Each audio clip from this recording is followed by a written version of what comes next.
When it comes to making cars en masse, VW has a little bit of form. It sold well over 20 million Beetles, and then in the 70s, it introduced a car called the Golf.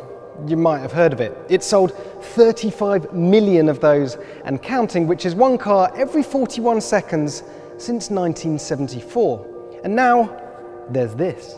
The VW ID.3, a car being touted as the third era of Volkswagen, hence the name. It's also a car they hope will take them to the forefront of the EV race, and with any luck, sweep all that Dieselgate nonsense under the carpet once and for all. And VW isn't aiming low. It wants to sell these in the hundreds of thousands, all part of the VW Group's plan to sell 3 million EVs a year by 2025, with 50 fully electric cars across all its brands.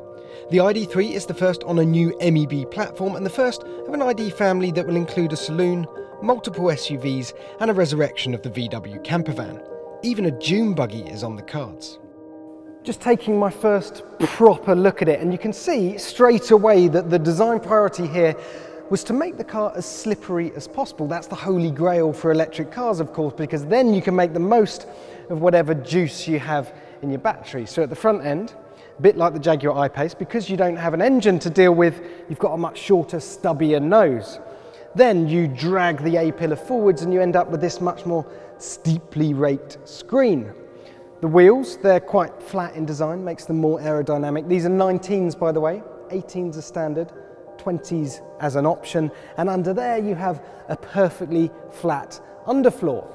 You may also have noticed that it doesn't get the cameras for wing mirrors you get on an Audi e-tron. They would have been more aerodynamic, but they would have also cost a hell of a lot more, and that's the other priority with this car, making it cost effective. You're not going to sell millions of these if nobody can afford them, which is why it's made from trusty old steel, not fancy carbon fibre.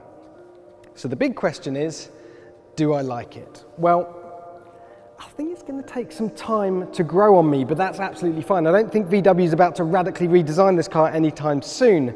If you take the Golf as an example, it certainly favours evolutionary design. So here's the hard numbers we've been waiting for. It will be available with 3 battery sizes, 45 kilowatt hour, 58 kilowatt hour and 77 kilowatt hour, which equates to 205, 260 and 341 miles of range according to the WLTP test. You'll be able to choose between 2 power levels, 148 brake horsepower and 201 brake horsepower.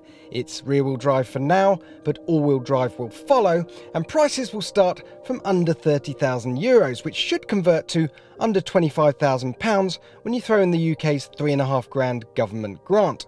Find a 100 kilowatt charger and you can add 161 miles of range in 30 minutes. In terms of size, well, its footprint on the road isn't really that much different to a Golf. It's a few millimetres longer, a few millimetres wider. Where it differs though is in height. It's 60 millimetres taller than a Golf, and in wheelbase, between the wheels, it's 145 millimetres longer. And where that translates is on the inside, where the space is a step up. Now, I've got no official figures for the boot, but using my eye scanner, I can confirm das Boot is big. Going round to the back seats. As is traditional, the seat in front is set to my preferred driving position, and look at this. Look how much legroom I have left. I could have much longer legs and still be comfortable back here. Lots of room. So the passengers should be happy. But what about the driver? Okay, so a quick look around the interior, and we're going to start with the screens. There's 2 of them. The first of which is behind the wheel. It's this instrument cluster here, and it's attached to the steering column. So as you can see, it moves with the wheel. The other thing to mention is this odd bit sticking out the side. That is your rotary gear selector. So you press the button on the end for park, that way to go forward, that way to go backwards, that way again to enter extra regen 1 pedal mode. And then the second screen, it's angled towards you and it's moved away from the dashboard. And the reason for that is because with that stubby front end, the dashboard is just that much further away from you. If it was over there, I'd be reaching and probably crashing into the nearest lamppost. Now, it's not quite Tesla-esque in the way that Tesla do away with all buttons altogether, but most of the switches in here are not physical. They're all touch sensitive with haptic feedback. Unfortunately, the screens aren't working on this prototype, so I can't show you how they work. You'll have to take my word for it. In fact, the only physical switches I've found are down here for the electric windows. Overall, there is a sense of spaciousness. Spaciousness because you don't have to have a transmission tunnel, so there's that much air down here. And here's a nice touch. On the brake and accelerator, you have a pause and a play symbol, just in case you forget what they do.